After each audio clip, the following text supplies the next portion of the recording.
जय हिंद साथियों, स्वागत है आपका self study classes YouTube channel और ऐप में।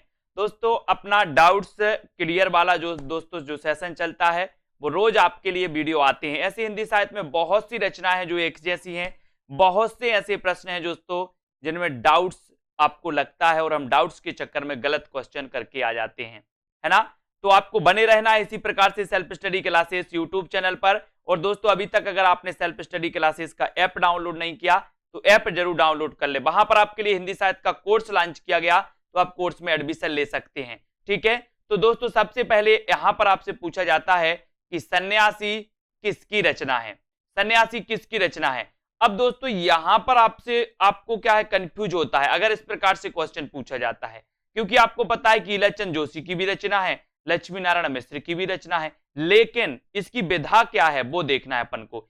ईलाचंद जोशी की जो सन्यासी रचना है इसकी विधा है दोस्तों उपन्यास, यानी कि ये ईलाचंद जोशी का क्या है, उपन्यास है। जबकि ये लक्ष्मी नारायण मिश्र का क्या है, नाटक।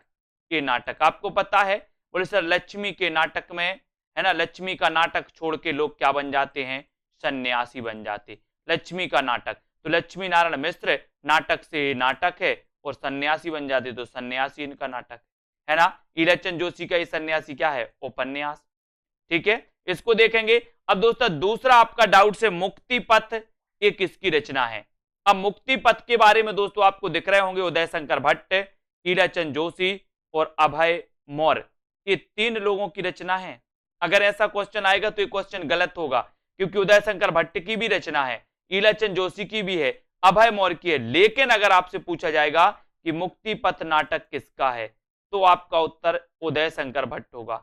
आपसे पूछा जाएगा मुक्ति पथ उपन्यास किसका है, तो उपन्यास दोस्तों ईलाचंद जोशी का भी है और अभय मौर्य का भी उपन्यास ही है इसी नाम से। तो मुक्ति पथ उपन्यास ईलाचंद जोशी और दोस्तों अभय मौर्य, इसको आपको याद रख लेना।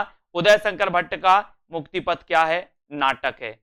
ईलाचंद जोशी का क्या है, उपन्यास है। अभय मौर्य का क्या है, उपन्यास है। तो आपसे पूछा जाएगा अगर कि मुक्ति पथ उपन्यास किसका है, तो इन दो में से एक के ऑप्शन में मिलेगा, या तो ईलाचंद जोशी या फिर अभय मौर्य। ठीक है, इसको याद रखना। अब दोस्तों पंचवटी प्रसंग, पंचवटी प्रसंग किसकी रचना है। एक रचना आती है दोस्तों पंचवटी, एक आती है पंचवटी और एक रचना पूछी जाती है पंचवटी प्रसंग। ठीक है, तो पंचवटी ये तो आपको पता है कि पंचवटी ये जो रचना है ये क्या है दोस्तों, खंडकाव्य मैथिली शरण गुप्त का। लेकिन पंचवटी प्रसंग, पंचवटी प्रसंग के रचनाकार कौन है, तो वो है निराला। ठीक है, आपको पता है निराला छायावाद के आधार स्तंभ में माने जाते हैं। तो पंचवटी प्रसंग निराला और मैथिली शरण गुप्त की रचना पंचवटी। आज से दोस्तों आपका ये डाउट्स भी क्लियर, अब याद रख लेना। पंचवटी निराला, पंचवटी प्रसंग, पंचवटी मैथिली शरण गुप्त, पंचवटी प्रसंग निराला।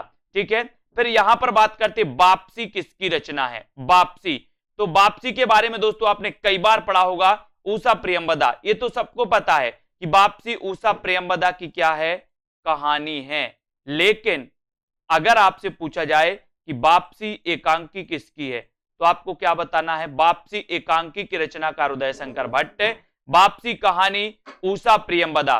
ठीक है, इसको याद रख लेना। और आपसे नॉर्मल पूछा जाए वापसी किसकी रचना है, तो इन दो में से एक ऑप्शन आपको मिलेगा, या तो ऊषा प्रियंवदा या उदय शंकर भट्ट, दोनों एक साथ नहीं मिलेंगे। Doubts clear. इसी प्रकार से दोस्तों आपको बने रहना है, वीडियो को लाइक और शेयर जरूर करना है।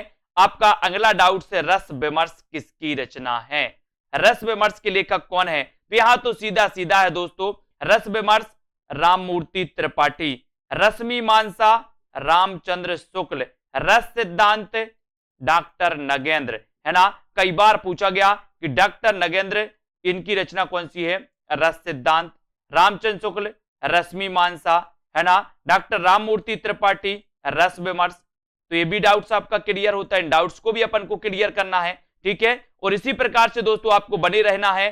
अगला वीडियो आपके लिए पुनः आएगा, अगला वीडियो आप जरूर देखें। ठीक है, और डाउट्स वाले सेशन में जरूर जुड़िए, अपने मित्रों तक शेयर करिए, यहां से आपके क्वेश्चन गलत होते हैं। और जिन्होंने अभी तक सेल्फ स्टडी क्लासेस का ऐप डाउनलोड नहीं किया, वो ऐप जल्दी आज ही प्ले स्टोर में सर्च करें सेल्फ स्टडी क्लासेस और लग जाएं दोस्तों अपने डाउट्स क्लियर करने के लिए। अपने जो वीडियो हिंदी साहित्य को दोस्तों ट्रिक तरीके से पढ़ने के लिए, विस्तृत अध्ययन, टेस्ट लगाकर पढ़ने के लिए एकमात्र सेल्फ स्टडी क्लासेस। ठीक है, तो आज के इस वीडियो के लिए बस इतना ही।